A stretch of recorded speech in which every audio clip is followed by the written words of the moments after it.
Hey everyone, a new patch just came out for Orbis and I wanted to explain some of the small little features that have come with it. So one of the first things that you'll notice is that when you hold the tab button for the power wheel, there is a little cog icon. Now this is called the creation settings. Right now there's not too much, but there's two little tick boxes that you can interact with. There's place as air blocks and place chunks as ghost regions. So the first thing that will demonstrate is place as air blocks. Now if you've ever used a select power and selected a region for a chunk, you'll notice that when you actually generate it, the areas which should be air don't actually place as air. It works sort of like structure void in vanilla Minecraft. However, if I go to this creation menu, tick place as air blocks, and then generate it, you'll notice that it actually does set the air. So for the most part this won't be too useful, but for some builders this is a must. So I quickly added that just for those people who need it. The other one is place chunks as ghost regions, so I'll activate that now. You noticed before that whenever I was left clicking or right clicking, it was immediately placing the block chunk. However, when you tick that option in the creation settings to place it as a ghost region, you notice that it creates an actual region that is just simply rendered. These are all ghost blocks, so I can actually fly through it and check out what this is. And so the idea is that you prepare it beforehand and figure out, okay, is this exactly where I want to place it? And then once you've verified that, yes, this is where I want to place this region, you simply go up to it in select mode, right click, and press generate. And of course, if you found that that is still not what you wanted, you can press Ctrl Z to undo that.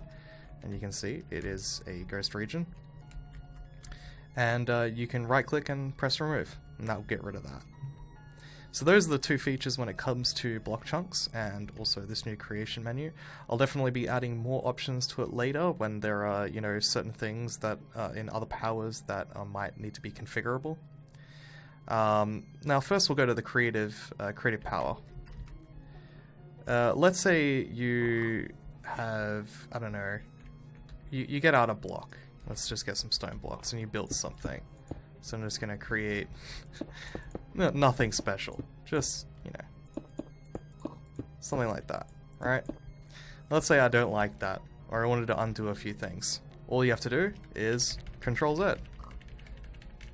Now this only goes back to 20 actions right now. This will be configurable in the future and probably in the creation settings.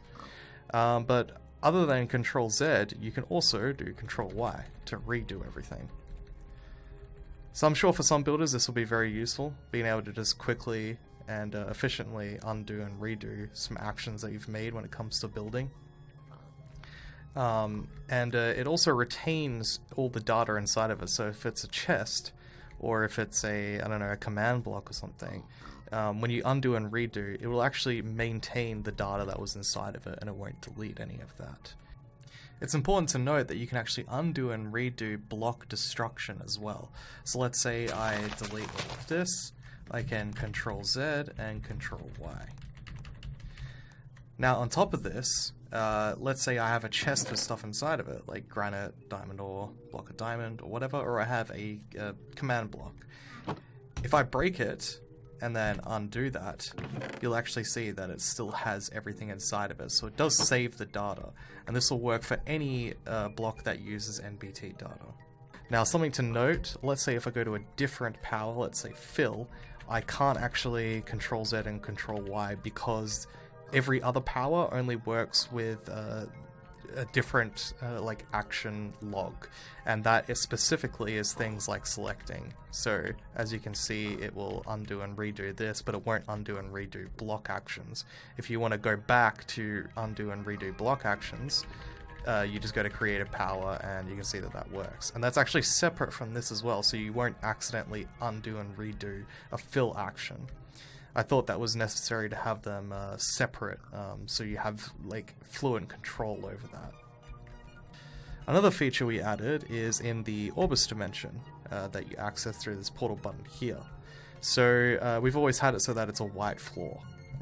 However, if you want to change that, you now can, because there is a little cog for Orbis Dimension. Now here, first thing you can do is you can set a color. So I'm going to quickly get a color to set for you guys.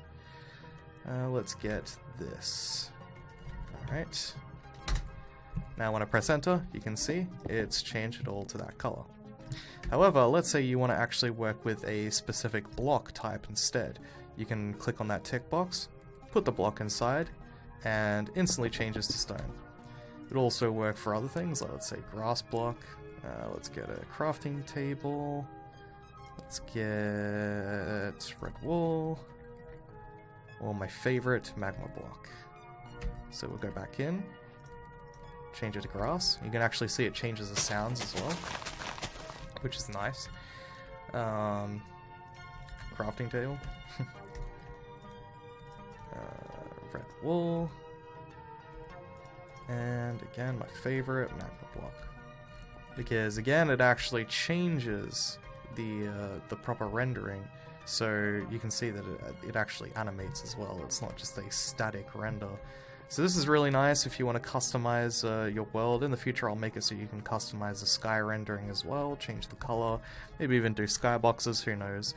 But yeah, that's pretty much it for this patch. There's going to be a lot more that we're going to add later. There's also some fixes and some crashes that we resolved in this patch.